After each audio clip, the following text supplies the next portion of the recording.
only won it by about 47 points. I don't think that influenced my decision, though, right? That didn't, right? But we had a lot of competition for this, and Alabama's getting it, Huntsville in particular. So congratulations, everybody. Katie, congratulations. This will result in more than 30,000 Alabama jobs, and probably much more than that, and hundreds of millions of dollars of investment, and that's billions, because it can't be millions, it's billions and billions of dollars. Most importantly, this decision will help America defend and dominate the high frontier, as they call it. I want to thank Secretary Pete Hegseth. He's doing a fantastic job. And Secretary of the Air Force Troy Mink. Troy, thank you very much. Great job you're doing, Troy.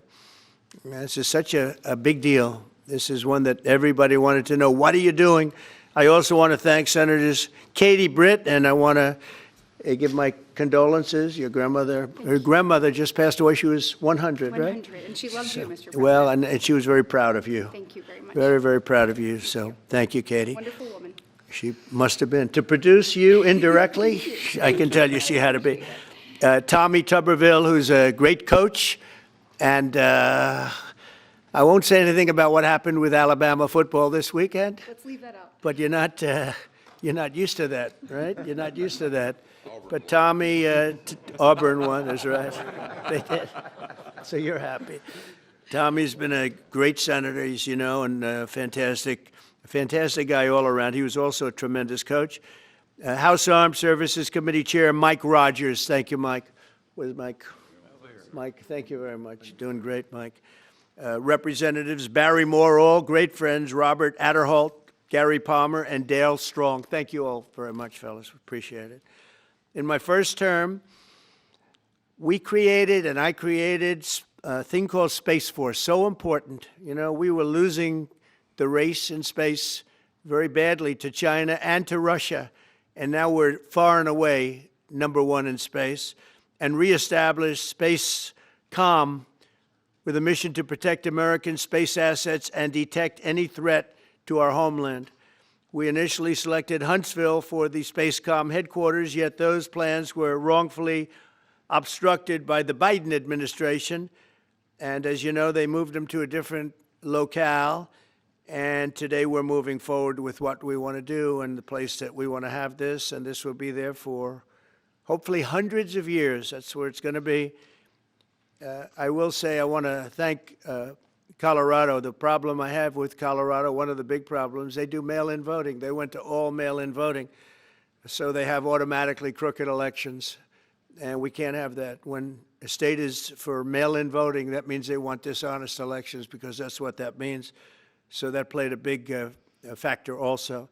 In Huntsville, SpaceCom will play a key role in building the Golden Dome, as you know. That's going to be a big thing. Everybody wants to be a participant in it. Missile Defense Shield, we're going to be having a Golden Dome that the likes of which nobody's ever seen before. The finest, the best. And by the way, Canada called. They want to be a part of it, and that'll be great. But Canada wants very much to be included in that, and we're going to work something out with them, I hope.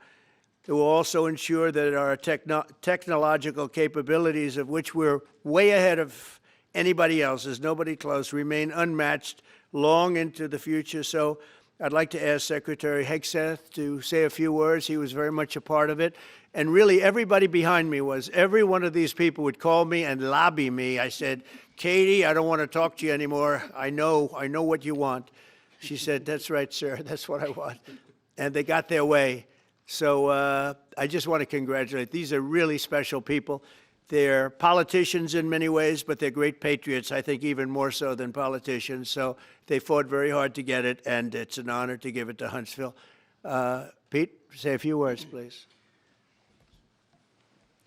Thank you, Mr. President. As usual, right place, right time, for the right reason. In your first administration, you established the Space Force at a time when we knew we had to be looking to that domain of space. You also reestablished SpaceCom to ensure that priority was put in place, and you, through the Air Force, independently identified that Huntsville, Alabama was the right place to put it. For other reasons, in the next administration under Biden, they decided to move it somewhere else. Well, during that time, the DoD Inspector General, the Government Affairs Office, they did their own assessments, and where did they say SpaceCom should go? Huntsville, Alabama. So what you're doing today, Mr. President, is restoring it to precisely where it should be based on what the Space Force, the Air Force, your leadership believes will give us strategic advantage in the future. That is Huntsville, Alabama. We are way ahead in space, but this will ensure we stay leaps and bounds ahead because that's the most important domain. Whoever controls the skies will control the future of warfare. And Mr. President, today you're ensuring that happens. Thank you. Thank you very much. Katie, would you like to say something? Mr. President, we are grateful for your leadership on this and restoring Space Command to its rightful home in Huntsville, Alabama. This delegation has worked together, both chambers, both parties, to make sure that Huntsville was the place that Space Command called home. As was mentioned, obviously the Biden administration chose to make this political. What we want to do is put the safety and security of Americans first. We want to make sure that our warfighter is put first, and we want to make sure that America continues to lead. And today, Mr. President, you've allowed that to happen. Thank you. Thank you very much. Tommy, please. Yeah, thank you.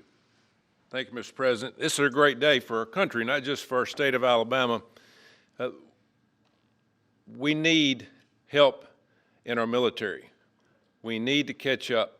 And as Secretary Hudson said, we're not behind in space, but we know where we're at, and we need to expound on that. Now, this move will save the taxpayers $480 million.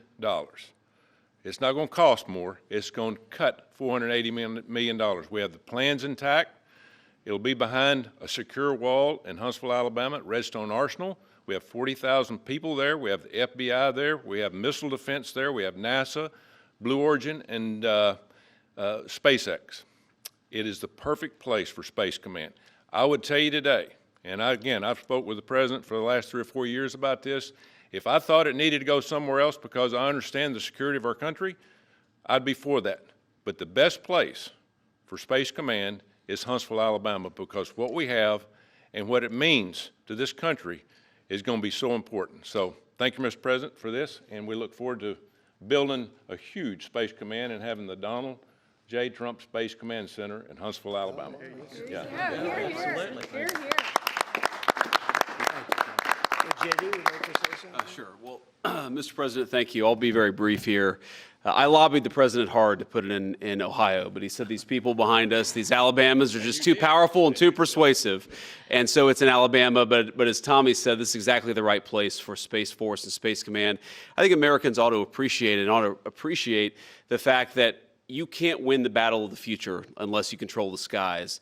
The cyber security, the communications, the entire infrastructure of the battle in the 21st century will be in space. So it was a visionary move in the first administration for the president to set up Space Force, and I think an equally visionary move to make sure that Space Force is right where it should be in Huntsville, Alabama. Thank you, sir. Thank you very much. Gentlemen, anybody want to say anything? Would you like to say? Mr. President, another promise made, another promise kept. You think about it, Redstone Arsenal is critical to national security. The president said when you were the 45th president, let's do what's right for national security. And today, that's exactly what we're doing. It's not because of this or that. It's because it's right for national security. You think of the 21 categories that were evaluated to determine what was best for national security. All indicators pointed back to Huntsville, Alabama, and Redstone Arsenal. We have the right people at the right place at the right time. Mr. President, on behalf of the people of the 5th Congressional District and all of Alabama, thank you for keeping your word. Absolutely. Thank you very much. Anybody? Let me just say, Mr. President, I want to say thank you. And thank you for doing this because it was the right thing to do. When they looked at all the numbers, Huntsville was the place to go, and like you say, it was unfortunately pulled out, but you made it right. So I want to just say thank you again for a grateful nation, and to the state of Alabama, we're very grateful. Thank you, and God bless. Thank you. Thank you very much. Mike, please, go ahead. Thank you, Mr. President. Throughout history, militaries has always understood that whoever could hold the high ground held the advantage. Space is the ultimate high ground. And what we're doing with moving the Space Command to Huntsville is absolutely critical to our maintaining dominance in that sphere. And it goes hand in hand with what we're trying to do with the Golden Dome and missile defense to defend against anyone else who tries to enter that sphere. So thank you, Mr. President. Thank you very much. Please, go ahead. Thank you, Mr. President. And obviously, national defense is a huge issue. And when you look at the scores, Alabama was #1, and for political reasons, it was moved out of our state. But, Mr. President, thank you for making priorities the defense and the warfighter and the safety of this nation. And in the big, beautiful bill, that Golden Dome will be built in Huntsville, Alabama, and we're grateful for that. Thank you. Listen, as chairman of the Armed Services Committee, I care very much about what's most important for our national security. And the President held a nationwide competition to determine where we should have this command. If y'all remember, at the end of that competition, where Alabama came in first, there was a lot of complaints from the other states who did not place well. He said, we'll do it over with new criteria to accommodate your concerns. Alabama came in first in that second competition. His Secretary of the Air Force reviewed the results, said it was fair, and the President named Huntsville. It was the Biden administration that decided to make it political, even though his own Secretary of the Air Force said it was a fair competition and it should be in Huntsville. So I want you to know I appreciate this President standing up and being strong and saying he's going to make this right and put it where it rightfully belongs, and that's Huntsville, Alabama. Thank you very much. Good job. So thank you all very much. You are going to leave me alone now? You're not going to call me anymore and talk about this subject, right? You promise? They'll start something else. But I just want to congratulate you. It's a very big deal. When you come out and when you leave the room, you'll see that we just, over the last few minutes, literally shot out a boat, a drug-carrying boat, a lot of drugs in that boat. And you'll be seeing that and you'll be reading about that. It just happened moments ago, and our great general, head of the Joint Chiefs of Staff, who's been so incredible, including what took place in Iran, knocking out potential nuclear power for a long time to come. I think within a month they would have had it if we didn't do what we did. But he gave us a little bit of a briefing, and you'll see. And there's more where that came from. We have a lot of drugs pouring into our country, coming in for a long time. And we just, these came out of Venezuela and coming out very heavily from Venezuela. A lot of things are coming out of Venezuela. So we took it out, and you'll get to see that after this meeting is over. Do you have any questions, please? Yeah, please. Thank you, Mr. President. Senator Cumberville talked about the cost savings Yeah. associated with this announcement. Can you talk about the strategic benefits by having Space Force Command headquartered in Huntsville? Well, it just works because we have so much else there. And having a central, you could call it a central command, but it really is a command station. Also, even locationally, where it is, and when you think about flying distances, if you can save a half an hour as fast as some of these planes go and things go, and even the rockets go, if you can save by having the best location. So we went out, as you know, to experts, and we had 4 different groups of experts. They all said this was the best location. I also loved it from the standpoint, I know the people of Alabama, they are great people, work hard, and there's no games, and they're very proud of it. And I would say they fought harder for it than anybody else also. A lot of states, 5 states really wanted it, but they wanted it more. And I kid you not when I say that these people, they spoke to me a lot. That's all they wanted to talk about. They didn't want to talk about the weather. They only wanted to talk about moving to this location, moving to Alabama, Huntsville in particular. So we're honored to do it. They really wanted it badly, and they got it. Peter? President Trump, something completely different, but about a big viral social media trend over the weekend. How did you find out over the weekend that you were dead? You see that? No. People didn't see you for a couple days. 1.3 million user engagements as of Saturday morning about your demise. Really? I didn't see that? You know, I have heard, it's sort of crazy, but last week I did numerous news conferences, all successful. They went very well, like this is going very well. And then I didn't do any for 2 days, and they said, there must be something wrong with him. Biden wouldn't do them for months. You wouldn't see him. And nobody ever said there was ever anything wrong with him, and we know he wasn't in the greatest of shape. No, I heard that. I get reports. Now, you knew I did an interview that lasted for about an hour and a half with somebody, and everybody saw that was on one of your competitors. I did numerous shows and also did a number of truths, long truths, I think pretty poignant truths. No, I was very active over the weekend. They also knew I went out to visit some people at the club that I own, pretty nearby on the Potomac River. And no, I've been very active actually over the weekend. I didn't hear that one. That's pretty serious stuff.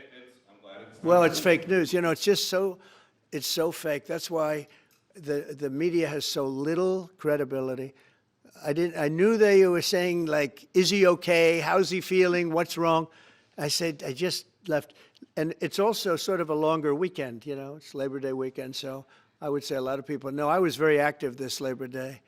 I had heard that, but I didn't hear it to that extent. Go ahead, Peter. We know that this country has a huge problem with school shootings. You have said that you're open to sending the National Guard pretty much anywhere. Would you ever consider sending an armed National Guardsman to every school?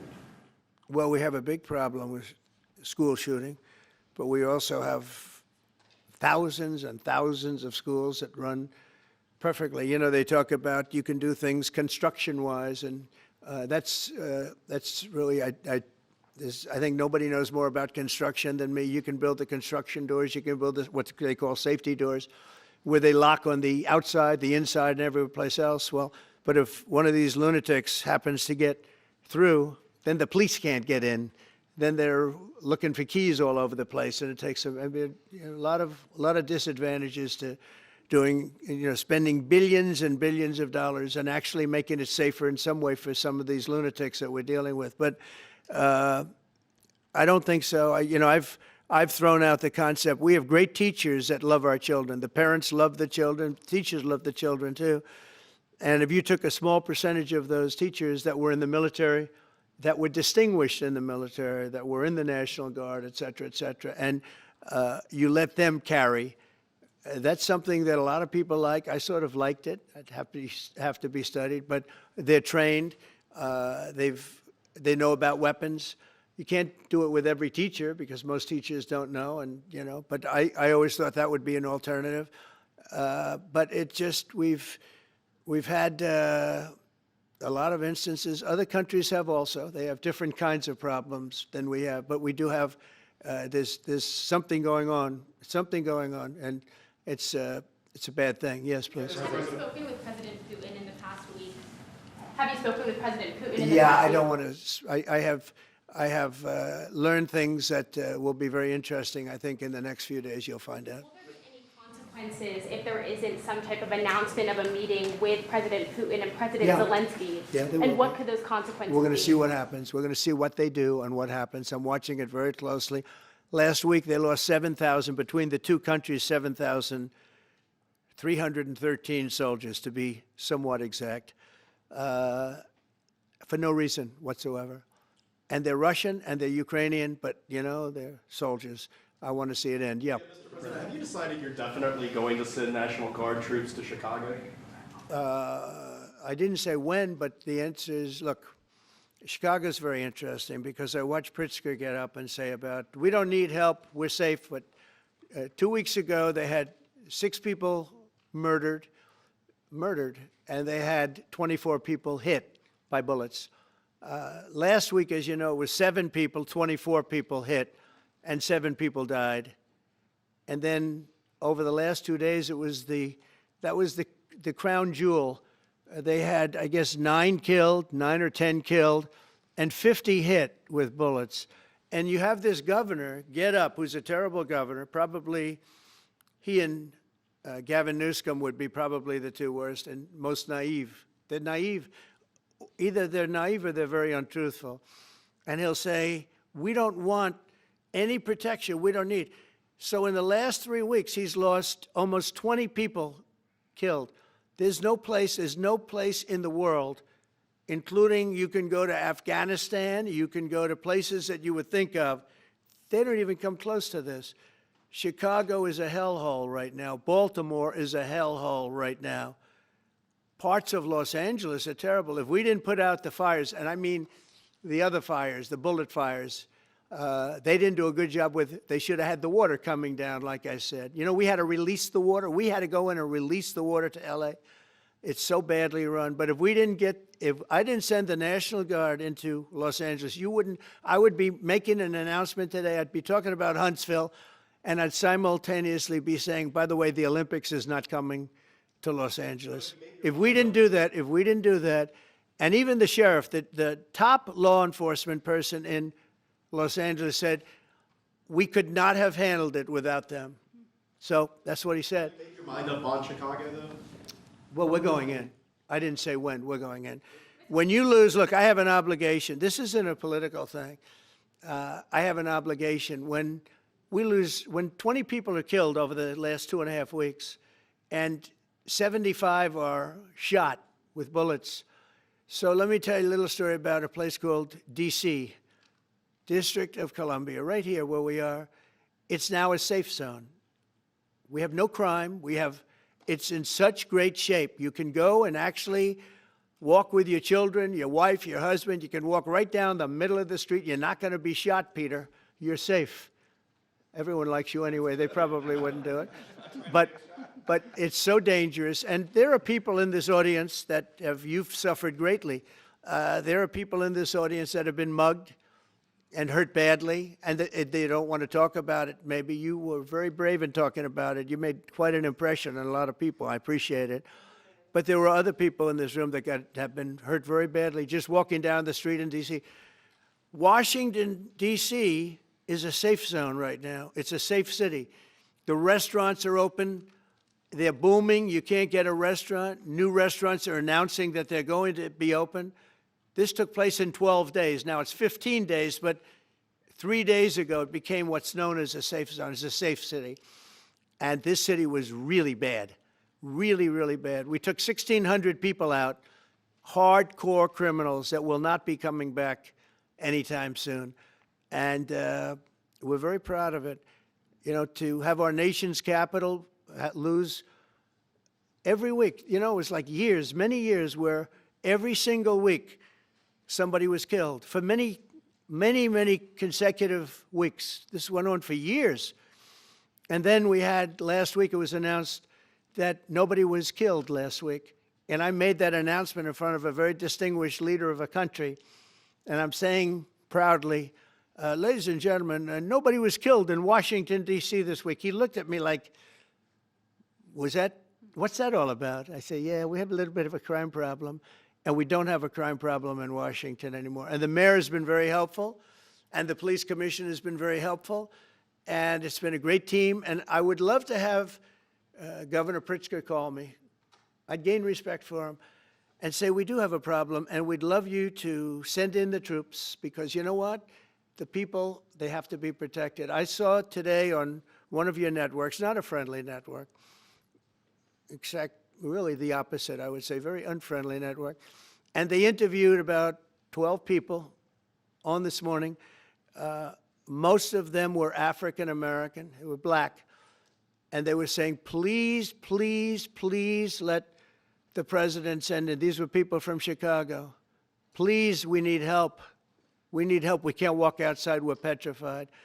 If the governor of Illinois would call me up, I would love to do it. Now, we're going to do it anyway. We have the right to do it because I have an obligation to protect this country. And that includes Baltimore. I saw where Governor Moore was asking me to take a walk down the street of Baltimore. Well, Baltimore is a very unsafe place. It's rated number 4 in the city, one of the most unsafe places anywhere in the world. But, you know, we took care. This was a beautiful thing that happened in Washington because we showed that it could be done. And this wasn't just sending big, strong guys, and they are big and they are strong. You know, we had a great decision from the Supreme Court that had to do with sort of talent. It had to do with you are put down based on merit. You can hire based on merit.